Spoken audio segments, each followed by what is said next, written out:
More scenes of desperation erupting on the streets of Haiti's capital, Port-au-Prince, as people take matters into their own hands. In the commercial and shopping centre of the city, hundreds of ordinary citizens break into shops and offices to take whatever they can. They emerge with boxes, chairs, equipment, anything that can be moved. Fights break out and panic increases. These images were filmed by an Al Jazeera cameraman and show how desperate people are becoming. Anything now is considered to be currency, something that can be sold or bartered for food. Allez, allez! A handful of police, heavily outnumbered, attempt to restore order. Shots are fired over the heads of those running away with their spoils. The police seem to be exercising restraint for now. The desperate run, next to them bodies still buried in the rubble after last week's quake. The dead are gone, the living are battling to survive.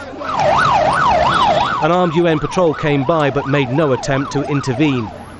It comes as nature dealt Haiti a second blow with an aftershock 56 kilometres northwest of the capital that measured 6.1. It struck around 6 a.m. local time and created panic. I was shocked. Again, after 9 days, we are still feeling these shakes. We didn't know what to think. The first thing that comes into your mind is devastation. So we come out on the street as we know that that's where we are safe and there is nothing that can fall on us. The shock was felt strongly in the capital. The dome of the presidential palace collapsed further during Wednesday's aftershock.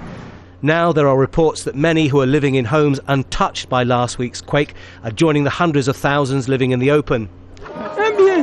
Well, what are you going to do? I do the best to keep myself safe, but a guy of my age, if it's time to go, it's time. Nothing you could do about it. And that, sadly, is the reality in Haiti today. There is nothing the people can do apart from hope, and danger still exists. Thousands of buildings are precariously perched. The slightest movement can bring them down.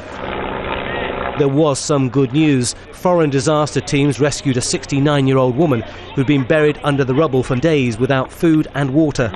Altogether, they have rescued over 100 people. It shows that there is still hope for the trapped. But aid is still painfully slow in arriving, and it seems as if there is no end to the suffering of Haiti's people. Tony Birtley, Al Jazeera, Port-au-Prince.